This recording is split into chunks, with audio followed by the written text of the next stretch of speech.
a esse universo que é politeísta. Não por acaso, a gente também pode pegar as narrativas de nascimento e comparar, por exemplo, com Hermes, o nascimento de Hermes.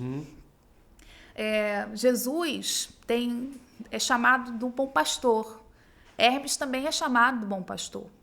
Tanto que no meu livro, A Primeira Igreja, eu até sinalizo isso. As mais antigas imagens de Jesus, elas estão, né, nesse contexto de século III. E nesse contexto de século III, a gente não tem imagens praticamente de Jesus sendo crucificado, né? A imagem que a gente tem de Jesus sendo crucificado, ela foi identificada num pequeno, né, uma espécie seria de um elemento de proteção, um artigo individual, como se fosse uma espécie de uma correntinha, né, para o pessoal entender. Eu até estou produzindo um artigo agora em cima desse material. Mas isso é uma exceção da exceção, porque até o momento a arqueologia não conseguiu identificar nada, salvo esse caso. Então, esse seria um exemplo que a gente tem por parte dos cristãos, né? Um outro exemplo, e aí sim que é interessante, porque ele é no campo do deboche, né? Da crítica, que é o famoso grafite Alexamenos adora seu Deus, que é um Jesus ali crucificado, mas a cara de um burro, um asno. Nossa. Então, assim, é uma crítica pesada, inclusive. Então, essas são exceções. Mas se a gente olha por parte dos cristãos, os cristãos não representaram Jesus dessa forma. Por quê? A cruz é um tema emblemático. A cruz ela vai ser representada de forma pública e, pelo menos, a evidência material que a gente tem mais antiga no século V. E aí, sim, por isso que eu te falei, é um intervalo de 3, 4 séculos. Né? Se a gente pensa que o cristianismo começa a ser legalizado no século IV, mas é o século V que é chave. E é aí que a cruz passa a virar um símbolo, de fato, ser representada. Sim. Mas antes disso, os cristãos estão representando Jesus como? Jesus sempre em aspecto glorioso, ou realizando façanhas fantásticas, como andar sobre as águas. Isso é muito grego, né? Esse tipo de representação. Totalmente. Por isso que eu tô falando. Esquece a ideia do aramaico, do hebraico. Pensa dentro do ambiente de um judaísmo helenizado. De um Jesus que ressuscita, né? De um Jesus que é o bom pastor. Então, essas são as representações de base. Tanto que você vai achar muito.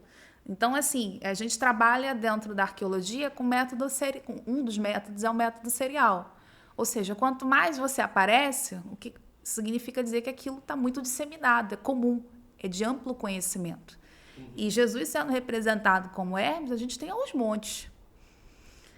Ou Jesus como um Apolo ou Hélio, também uma representação muito forte de Jesus também. Então, ou seja, eu estou falando de um Jesus que é vitorioso, de um Jesus que é mais um Deus, ou que tem essas características, ele aglutina essas características dessas divindades que são amplamente disseminadas, amplamente conhecidas, né? Por exemplo, ele ser comparado com Hélio ou com Apolo é bacana, porque o culto ao sol é muito forte dentro desse mundo antigo, lembra? A gente está falando de uma sociedade agrária.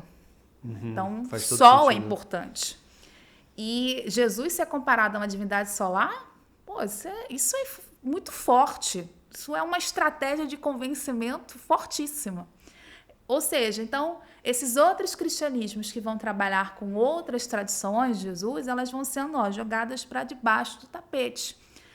Então, essa ortodoxia, ela facilmente consegue reler Jesus para o mundo dela. Né? Então, isso é um outro ponto importante. E veja, eu nem estou chegando num ponto que o pessoal está esperando, que é o quê?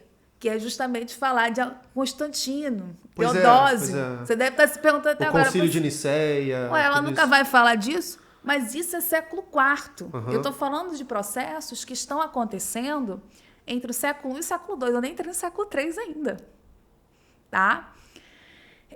Então, assim, essa releitura de Jesus já no século II como ser divinizado e que vai aparecer nas representações, nas imagens no século III, elas não dependem de Constantino.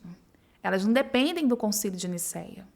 Esses dados, quando chegam lá, já estão consolidados para essa ortodoxia. Por exemplo, o culto a Maria também. O culto a Maria, eu sempre digo muito isso. O Egito, os cristianismos egípcios, eles são importantíssimos para a consolidação desse culto mariano. Por quê? Porque eles são decisivos no Concílio de Éfeso para se bater o martelo sobre essa ideia da virgindade de Maria.